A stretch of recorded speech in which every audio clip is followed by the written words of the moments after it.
نہیں ہے، آخر علماء انبیاء کے وارث کیسے ہو سکتے ہیں؟ اس نے یہ دوسرا سوال رکھا. اس کا تیسرا سوال یہ تھا، اس نے قرآن میں پڑھا تھا فَمَن يَعْمَلْ مِثْقَالَ ذَرَّةٍ خَيْرًا يَرَهُ وَمَن يَعْمَلْ مِثْقَالَ ذَرَّةٍ شَرًّا يَرَهُ. جو ذرہ برابر دنیا کے اندر نیکی کرو گے اسے بھی قیامت کے دن دیکھو گے، اگر ذرہ برابر گناہ کرو گے اسے بھی قیامت کے دن دیکھو گے. بادشاہ بڑا پریشان حال تھا. اس نے سوچا میں جنتی ہو یا جہنمی ہو. اس نے پھر لوگوں کو بلایا، سارے غزنی کے علماء کو بلاتا ہے اور بلا کر کے جو تم کہتے ہو کہ علماء انبیاء کے وارث ہے یا نہیں ہے، اس کا جواب یہ حدیث موقوف بھی نہیں ہے. کسی نے کہا حدیث مقطوع ہے، کسی نے کہا فلاں فلاں راوی منقطع ہے، اس لیے حدیث جہنم میں ڈالے گا. بادشاہ کے یہ 3 سوال تھے. وہ بڑا پریشان حال تھا، اپنے من ہی من سوچ رہا تھا لگتا ہے مجھے دنیا سے ان 3 سوالوں کا جواب جاننے سے پہلے ہی یا جاننے سے پہلے ہی جانا پڑے گا. یہ 3 سوال میرے سینے کے اندر دفن ہو کے رہ جائیں گے. بادشاہ پریشان حال تھا. اسی پریشانی کے عالم میں ایک دن اپنے رات کے حصے میں اپنے محل کے چھت پہ گھوم رہا تھا. اس نے کیا دیکھا؟ جو بغل میں ہماری مسجد کچھ پڑھتا ہے اور پھر مسجد کے اندر چلا جاتا ہے، پھر کچھ دیر کے بعد آتا ہے، پھر دیکھتا ہے اندر چلا جاتا ہے. بادشاہ دیکھتا رہا. صبح ہو جاتی ہے. جب صبح میں سلطان محمود کا دربار لگتا ہے، اس نے اپنے وزیر کو حکم دیا اے وزیر مسجد میں چلے جاؤ، فلاں طرح کا بچہ ہے، بڑا لباس پہنے ہوئے ہے، اس بچے کو بلا کر کے لاؤ. جب وہ وزیر مسجد میں جاتا ہے اس بچے کو بلا کر کے لاتا ہے، بادشاہ کے سامنے کھڑا کرتا ہے. بادشاہ محمود نے پوچھا تھا اے بچے بتا دو صحیح، میں رات کے حصے میں اپنے چھت کے محل پہ اپنے محل کے چھت پہ گھوم رہا تھا، میں نے دیکھا تو تم مسجد سے نکلتا تھا، میرے ہاتھ میں ایک کتاب تھی، اس جگہ پہ آتا تھا جہاں محل کی روشنی آتی تھی، کتاب میں دیکھتا تھا چلا جاتا تھا، آخر کیا پڑھتا تھا؟ اس بچے نے جواب دیا، کہا اے بادشاہ اس مسجد میں جو مدرسہ ہے اور یہ کتاب جو میں پڑھ رہا ہوں، صبح میرے استاد کو سبق سنانی رہتی ہے، یہ قاعدہ ہے، عربی قاعدے کی کتاب ہے، اسے میں پڑھتا ہوں، صبح مجھے سبق سنانا رہتا ہے. کہا تم روشنی میں کیوں آ کے پڑھ رہے تھے؟ کہا بادشاہ ہماری مسجد میں لائٹ کا انتظام نہیں ہے. جب بادشاہ نے اتنا سنا اس کی آنکھوں سے آنسو جاری ہو گئے. اس نے فرمان جاری کیا آج سے جتنا لائٹ کا خرچہ روشنی کے لیے چراغ کے لیے جو تیل جلے گا وہ سارا کا سارا میرے محل سے ادا کیا جائے گا. میں پھر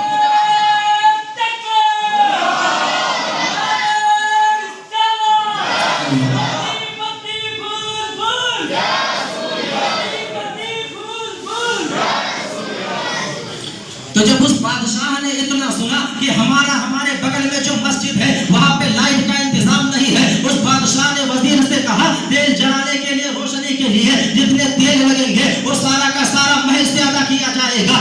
محفل برخاست ہو جاتی ہے. وہ بادشاہ جاتا ہے سو جاتا ہے، ایسے ہی اس کا سونا ہوتا ہے. مدینے سے آمنہ کے لال خواب میں تشریف لے آتے ہیں اور آتے ہیں میرے مصطفیٰ نے ارشاد فرمایا جو نبی کا پہلا جملہ تھا اے سبکتگین کے بیٹے، اور بادشاہ کا سوال بھی پہلا یہی تھا میں اپنے باپ کا بیٹا ہوں کہ نہیں ہوں. جو مصطفیٰ جان رحمت نے کہہ دیا اے سبکتگین کے بیٹے تو بادشاہ کو یقین ہو گیا میں کسی اور کا بیٹا نہیں ہوں بلکہ اپنے باپ کا بیٹا ہوں، اس لیے کہ اس کی ضمانت کسی اور نے نہیں دی ہے بلکہ رسول پاک نے عطا فرمائی ہے. عزیزان ملت اسلامیہ، پہلا سوال کا جواب مل گیا. دوسرا سوال بادشاہ کا تھا علماء انبیاء کے وارث ہیں تو کیسے ہیں؟ میرے مصطفیٰ ارشاد فرماتے ہیں اے سبکتگین کے بیٹے تو نے میرے ایک وارث کی عزت و تکریم کی ہے، تعظیم و تکریم کی ہے. اے سبکتگین کے بیٹے میں تجھے گواہی دیتا ہوں کل قیامت کا بیٹا ہو کہ نہیں ہو. جب نبی نے سبکتگین کے بیٹے سے خطاب فرما دیا تو اسے جواب مل گیا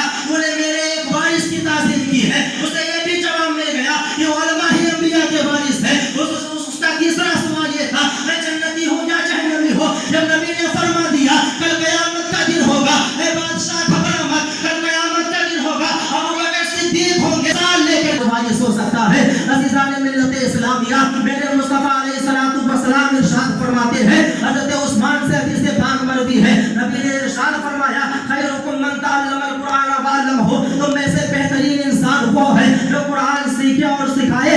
علامہ یعلم باب تفعیل سے آیا ہے یعنی جو قرآن سیکھے اور سکھائے. میرے مصطفیٰ ارشاد فرماتے ہیں جو قرآن سیکھے اور سکھائے تم میں سے سب سے بہترین انسان وہ ہے. مصطفیٰ جان رحمت نے دین کی تعلیم کی اہمیت کو بیان کیا ہے مگر مسلمان آج تو دین کی تعلیم سے دور ہوتا نظر آ رہا ہے. آج ہمارا بچہ انجینئر بن رہا ہے، ہمارا بچہ ڈاکٹر بن رہا ہے، ہمارا بچہ IT سیکٹر میں جا رہا ہے، ہمارا بچہ ترقی بڑھ کر رہا ہے. یہ ہمارے قوم کی خوش نصیبی ہے کہ ہمارے سماج کے اندر اندر ڈاکٹر ہے, ہمارے سماج میں انجینئر ہو, ہمارے سماج میں IAS IPS ہو, یہ ہمارے قوم کی خوش نصیبی ہے. لیکن اے لوگوں یاد رکھو, کل قیامت کا دن ہوگا, مصطفیٰ جان رحمت کی بارگاہ میں حاضری دو گے تو نبی علیہ السلام یہ نہیں پوچھیں گے تیرا بچہ انجینئر تھا کہ نہیں تھا, تیرا بچہ IPS تھا کہ نہیں تھا, تیرا بچہ IT سیکٹر میں کام کرتا تھا یا نہیں کرتا تھا. مصطفیٰ جان رحمت اپنے فرمان کے مطابق پوچھیں گے تیرا بچہ دین کی تعلیم سے آراستہ تھا یا نہیں تھا. آج ہمارے سماج کا پسماندہ جو قوم ہے,